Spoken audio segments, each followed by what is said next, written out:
Blogger অনন্যাদি YouTube চ্যানেলে আপনাদের সবাইকে স্বাগত। আজকে কি নিয়ে বলবো?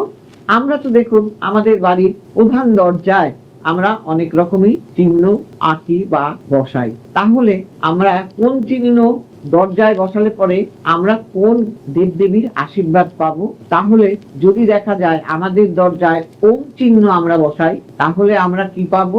নারায়ণের কৃপা গৃহে প্রবেশ করবে, যদি কিনা আমরা ওম চিহ্ন বসাই। আবার দরজায় যদি আমরা স্বস্তিক চিহ্ন লাগাই বা বসাই, গণেশজির আশীর্বাদ আমাদের পাওয়া যাবে, যদি কিনা এইটা করি। আবার দরজার সামনে যদি লক্ষ্মীর পদচিহ্ন আমরা বসাই বা রাখি, তাহলে গৃহে ধন সৌভাগ্য আসবে। আবার বিশেষ তিথিতে যদি আমরা বাড়িতে শুভ কোনো বিশেষ তিথিতে তোরণ বাড়িতে যদি লাগাই, তাহলে আমার বাড়ির মঙ্গল শক্তি প্রবেশ করবে। দরজায় আম পাতা যদি আমরা আম পাতার তোরণ ঝুলাই, তাহলে লক্ষ্মীর কৃপা ঘরে কিন্তু ধন সম্পদ বৃদ্ধি পাবে, যদি কিনা দরজায় আমরা আম পাতার তোরণ লাগাই। মানে 9টা আম পাতা যদি আমরা দরজায় লাগাই উপরে, সদর দরজার উপরে।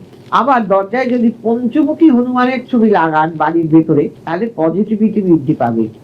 আপনার বাড়িতে নেগেটিভিটি গিয়ে পজিটিভিটি বৃদ্ধি পাবে এবং এনার্জি আসবে তাতে। আবার যদি স্ত্রী চিহ্ন লাগাই, তাহলে লক্ষ্মী দেবীর আশীর্বাদ নিয়ে এবং আশীর্বাদ পাওয়া যাবে এবং শ্রীবৃদ্ধি হয়। অতএব এইভাবে যদি আমরা করতে পারি, তাহলে আমাদের এই দেবতা আমরা আশীর্বাদ লাভ করতে পারি। সবাই ভালো থাকবে।